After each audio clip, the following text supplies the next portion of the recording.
자, 지금 이제 기소도 안 된 상황인데 이제 대통령실 주장대로 김 여사가 어쨌든 뭐 계좌가 활용당하고 네. 또 어느 정도 뭐 관계는 인정 안 할 수가 이제 없으니까 그렇지만 어쨌든 주가 조작을 하는 그거는 몰랐다. 응? 본인이 뭐 직접 매도를 네. 하고 뭐 또는 네. 뒤에서 권 회장이 뭐 대신 이제 막 움직여 준 네. 거잖아요. 네. 근데 진짜 본인은 거기 몰랐다. 이렇게 빠져나가려면 네. 어떤 가설이 성립이 돼야 되나요? 빠져나가려면 네, 저쪽 주장대로 김 여사는 주가 조작 공모한 네. 사실이 없다. 네. 빠져나가려면 일단은 한번 김 여사 자기는 입장에서 어떤 논리를 내서 나는 거래를 계좌를 그냥 맡겨놓고 음? 그 계좌를 전혀 들여다보지도 않았다. 들여다보지도 않았다. 그래서 나는 예. 그 계좌를 일단 맡겨놓기만 하고 그 사람들이 알아서 거래를 하고 나는 그 계좌에 내가 넣어놓은 돈이 얼마나 불어났는지 그리고 거래를 어떻게 하는지 이런 거에서 증권사 직원한테 보고도 안 받았다. 음. 그 정도면 되려나? 근데 그게 사실인가요? 사실이 아니겠죠, 당연히 사실이 아니고 왜냐하면 김 여사가 직접 전화한 직접 또 관여한 부분이 있잖아요. 이런 정도의 주장이라면 그리고 또 뭐 어떨까요? 얼마 뭐 그 블록 딜도 있고 왜 이렇게 막 그렇게 팔았냐 뭐 이렇게 관여한 적도 있고. 요새 이제 그 드라마나 웹소설 같은 거 보면 그 빙의물 같은 게 유행이잖아요. 네. 빙의나 환생물. 그럼 그 순간에 내가 아니었다. 다른 자아가 나에게 빙의했다. 뭐 이 정도? 이 정도. 예. 오늘 신 기자님이 평소엔 팩트 위주로 말씀하시는 분인데 이게 상황이 너무 이제 조금 네. 비상식적이다 보니까 네. 그러니까 제 생각에는 몰랐다 혹은 관계가 없다라고 얘기하기는 그만큼 어렵지 않나라고 생각이 듭니다. 그러게요. 이런 부분들이 어쨌든 국민에게 뭐 네. 다른 사람도 아니고 어떻게 보면 대통령 네. 부부잖아요. 네. 그래서 일반 국민 누구한테도 이렇게 쉽게 설명이 납득이 되는 이런 네. 좀 해명을 내놔야 될 텐데.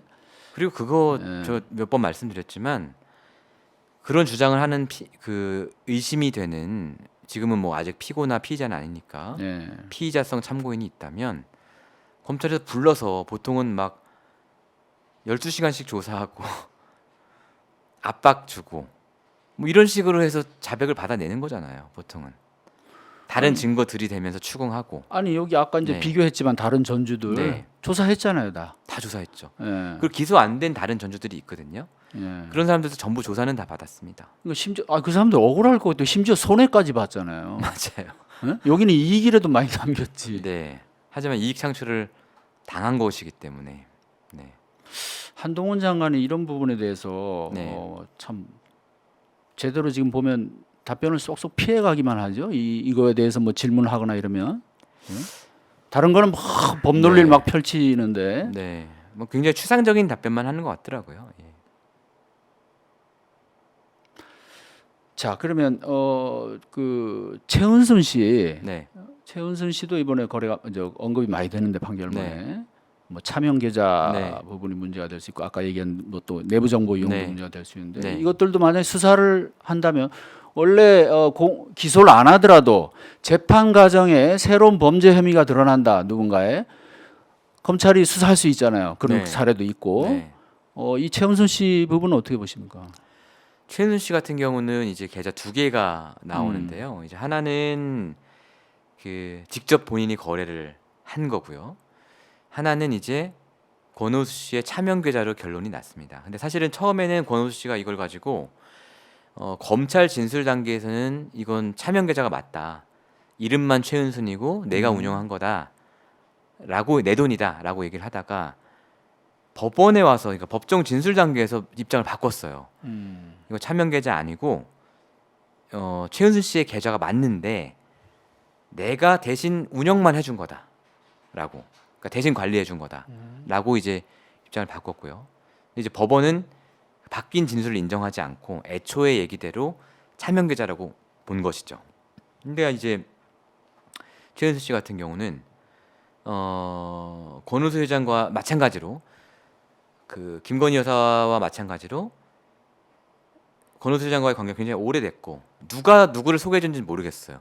김건희가 최은순을 권오수한테 소개해 반대인지는 모르겠지만 과거에 저희가 보도했지만 그 지인과의 통화에서 도이치모터스 그거 나 했다라고 사실상 인정하는 발언도 했고요.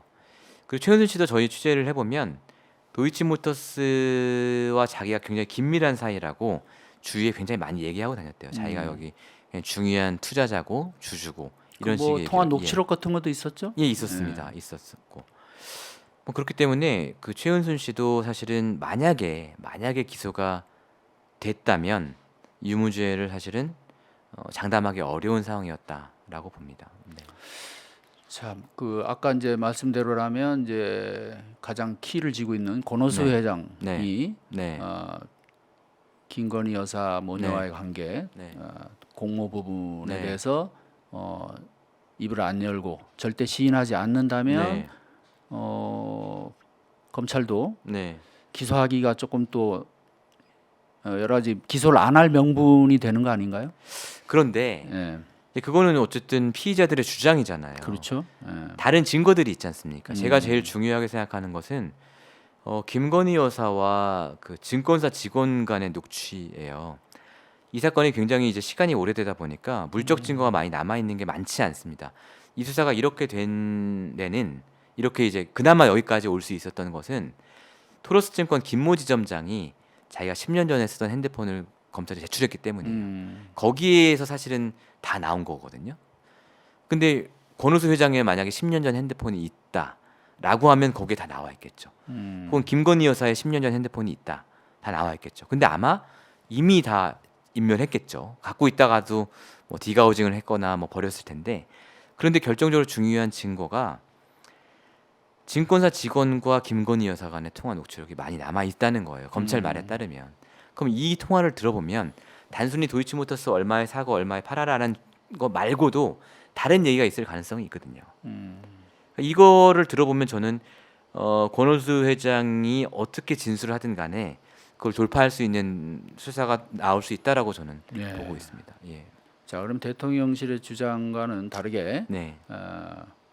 권 회장, 그러니까 핵심 인물인 권 회장의 어떤 그 증언과 별개로 네. 다른 주변의 정황 증거들로 네, 물적 증거들이 있을 수 수사 있다는 의지만 거죠. 있으면 검찰이 예. 얼마든지 네. 추가 수사가 가능하고 네. 또 기소까지도 뭐 해볼 수도 있다 이렇게 보시는 네. 거죠? 그리고 재판 과정에서 나온 얘기를 보면 검찰이 이미 그걸 갖고 있어요. 갖고 있더라고요.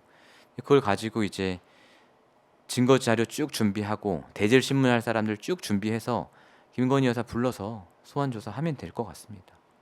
그러니까요. 일단 네. 뭐 기소를 하든 안 하든 전에도 뭐 신 기자님 네. 계속 그래 주장을 하셨지만 최소한 일단 조사라도 해야 네. 되는 거 아니냐. 맞습니다. 그죠? 네. 이 부분이 지금도 계속 네. 많은 국민들한테 정말 네. 어떤 그 상대적인 뭐그 네. 박탈감도 주고 이게 법치국가라는 네. 이게 좀 뭔가 정말 그렇죠. 정면으로 그걸 위반하는. 그러니까 대통령실에 그런 말을 김건희 여사한테 할 수 있는 사람이 없는 것 같습니다. 그 사실 윤석열 정부의 미래를 본다면 그렇게 해서라도 털고 가는 게 맞잖아요. 이를테면 소환 조사를 해서 그러니까요. 검찰이 뭐 불기소를 때린다, 불기소 처분을 한다라고 하더라도 할 말은 있잖아요. 우리 소환 조사 받았는데 검찰이 불기소 처분한 거야. 물론 그 검찰을 이제 윤석열 사내가 장악하고는 있지만 할 말은 있는데 그것조차 안 하고 있는 거는 감히 김건희 여사한테 누가 힘드시겠지만 한번 조사 한번 받고 오고 털고 가시죠. 이런 얘기를 감히 못 한다고 저는 보이고요. 참 큰일입니다. 네. 그리고 아까 그 사실관계 틀린 해명을 자꾸 내놓는 부분 있잖아요. 예. 이것도 저는 그렇게 봅니다. 대통령실에서 해명을 하려면 김건희 여사를 찾아가서 여사님 지금 이렇게 나왔는데 그 계좌 한번 저희 좀 보여주실 수 없나요? 그럼 김건희 여사가 그래 이거 가져가서 보고 해명 자료 만들어 보세요. 이렇게 해야 맞는 거잖아요. 근데 계좌 한번 보여줄 수 있나요?라고 말할 수 있는 사람이 없는 것 같아요.